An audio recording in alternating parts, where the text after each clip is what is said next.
बात होगी medical, IIT या फिर जेईई मेंस, इन सब की बात होती है।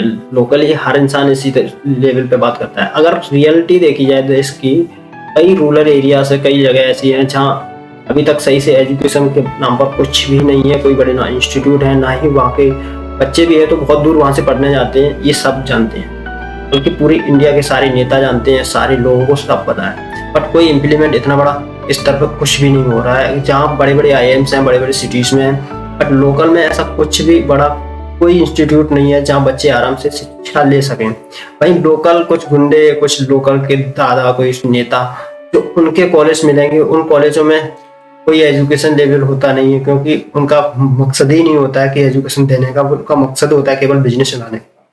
तो वो इस लेवल पे, अब एसर ने एक सर्वे किया इसी तरह का।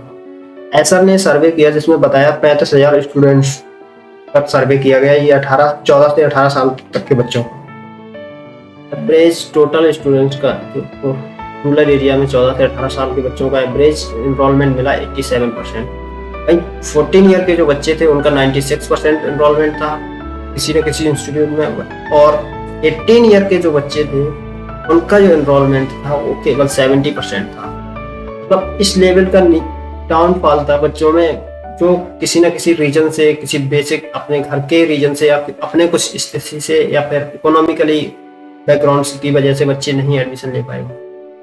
आप अक्सर देखेंगे मीडिया पर या टीवी चैनल्स पर लोग डिबेट करते हुए मिलेंगे कि हमारे देश की इतनी बड़ी डेमोग्राफी है, हम आराम से इंक्लूजन कर सकते हैं हमारी अपनी इतनी बड़ी पॉपुलेशन के साथ, क्यों नहीं कर सकते। हमारे नेता तो बहुत टाइम ज़्यादातर जीडीपी वगैरह चिल्लाते रहते हैं, बट सबसे बड़ी बात यह है, जब डेमोग्राफी तो है, बट डेमोग्राफी में इस इतनी बड़ी पॉपुलेशन में कितने लोग स्किल्ड हैं।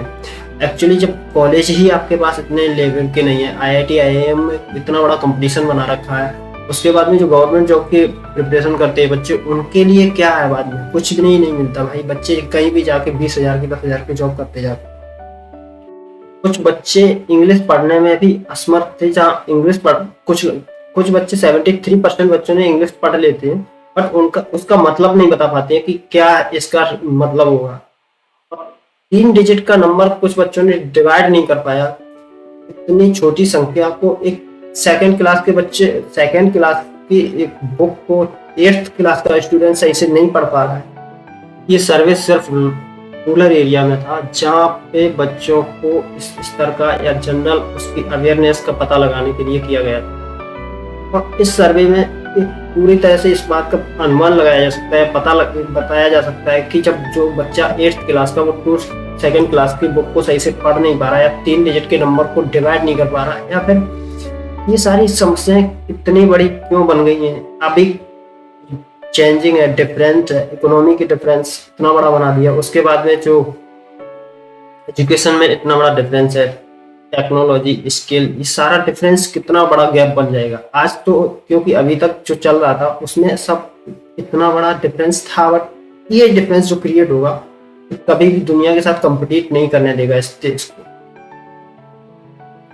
कंपटीशन करने के लिए हर इंसान को मोबाइल चलाना आता है बच्चों को, और मोबाइल से कुछ बच्चे केवल अपने मनोरंजक चीजों को ही देखते हैं। ज्यादातर बहुत कम ऐसे स्टूडेंट्स मिलते हैं जो इस चीज को एक्चुअली अपने एजुकेशन पर्पज पर यूज करते हैं।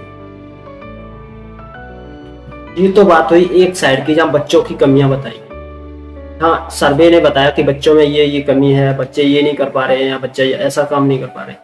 पर सच में प्रॉब्लम कहाँ क्रिएट होती है एक्चुअली में? जब बच्चा कहीं कंपीट करेगा या फिर किसी बड़े शहर में पढ़ने जाएगा, जो एक छोटे गांव का बच्चा है एक बड़े शहर के बच्चे के साथ किसी बड़े इंस्टीट्यूट में अगर वो एडमिशन ले भी लेता है, या फिर किसी इंस्टीट्यूट में, कोचिंग में, या कहीं बैठता भी है, तो उसका जो बेसिक लेवल है वो उसके हिसाब से बहुत डिफरेंस होता है। और जब एक क्लास में दो तरह के बच्चे होते हैं, जिसका एक बैकग्राउंड बहुत अलग है, एक बच्चे का बहुत, वो कभी भी उस लेवल के उस हिसाब के बच्चे को जो शुरू से उसके स्किल्स, उसके बेसिक्स एक कंप्लीट है बच्चे के हैं, उस बच्चे के साथ कभी कंप्लीट नहीं कर सकता है। उससे लगेगा भी तो बहुत टाइम लगेगा, कम से कम 2 साल उसे उस बेसिक को क्लियर करने में लग जाएंगे। डिफरेंस तो यहीं पे क्रिएट हो गया। जो बच्चा 1 साल में सीधा आईआईटी में एंटर करेगा, और एक बच्चा जो किसी प्राइवेट कॉलेज में भी सही से एडमिशन नहीं लेगा, और जहाँ एडमिशन भी होगा तो किसी ना किसी बड़े बिजनेसमैन का वो कॉलेज होगा जहां वो 10-20 लाख रुपए पैसा देकर वहां एडमिशन लेगा। तो सबसे बड़ा डिफरेंस तो यही क्रिएट हो गया। अब बात ये है कि बेसिकली इस रीजन की, जहां ग्रामीण इलाका है, जहां रूरल एरिया है, वहां बच्चों की इस जिम्मेदारी को कौन लेगा? क्योंकि लोकल में स्कूल तो थे नहीं, बच्चों को पढ़ाने में किसी का माँ बाप किसी का अपने बच्चे को पढ़ाने में कोई कमी नहीं करता। प्रॉब्लम कहाँ क्रिएट होती है?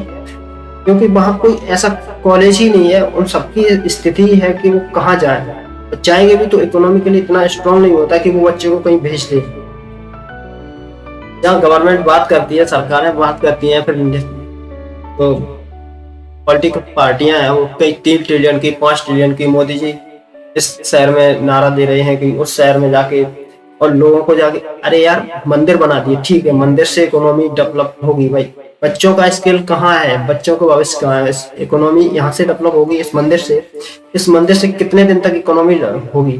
और उस मंदिर का एक, मान लीजिए जो बच्चा आज 2nd क्लास में, 8th क्लास में या 6th क्लास में पढ़ रहा है, उसको तो इसमें जॉब नहीं मिलेगी ना।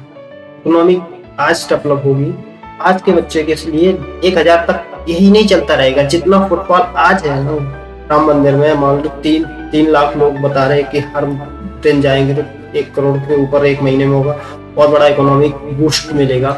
ठीक है, अच्छी बात है, बूस्ट मिलेगा। प्रॉब्लम बता भी क्या रहे हो?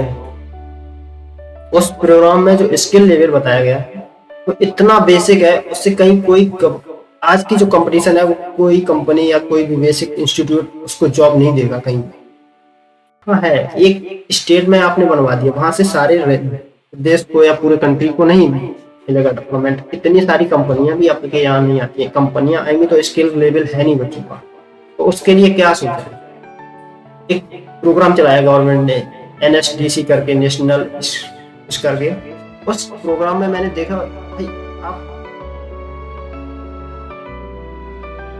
किसी गरीब के घर में जाके चाय पी लेना या खाना खा लेना, उससे बोल देना कि हाँ तुम्हें सिलेंडर मिला है गैस का या फ्री या नहीं है, उसके घर के लिए एक दीवार बनवा दी है आपने, उसके बच्चों के भविष्य के लिए कुछ भी नहीं सोचा।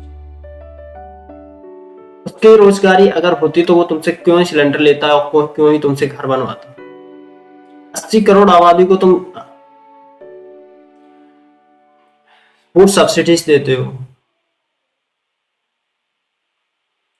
मोस्ट ऑफ द टाइम पता क्या होता है, नेता सिर्फ यही चाहता है कि आप उसके पास इस तरह से जाओ कि वो हाँ सिंपैथी एक बन के तुम्हारे सामने बैठे कि हाँ मैंने तुम्हारे लिए किया, और तुम्हें ये लगे कि हाँ इसने मेरे लिए किया है।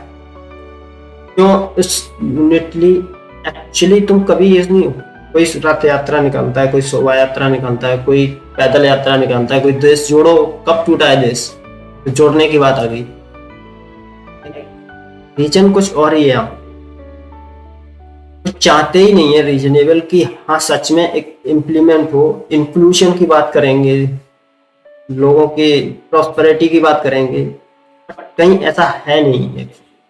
जब से जैसा था वो वैसा ही चल रहा है। केवल इंफ्रास्ट्रक्चर के अलावा कोई भी एक इम्प्लीमेंट नहीं हुआ है। हाँ थोड़ा बहुत इंफ्रास्ट्रक्चर डेवलपमेंट जरूर हुआ है, रोड्स हाईवेज बने हैं, ये मानना पड़ेगा, बट बहुत बड़ा इंफ्रास्ट्रक्चर भी डेवलपमेंट नहीं हुआ है। और बहुत बड़ी कोई लोकल में कोई रोजगार के लिए ऐसा कोई सुविधा नहीं है जहाँ लोगों के लिए कुछ ऐसा हो जहाँ अपने स्टेबिलिटी बनाई जा सके। ऐसे भी प्रदेश अभी भी हैं, बिहार जैसे, जहाँ कुछ भी इम्प्लीमेंट नहीं होता है। सालों से कुछ 1-2 नेता थे जो उन्होंने डेवलपमेंट किया, उसके बाद में उनके भी अच्छे खासे दिन लग गए आज की डेट।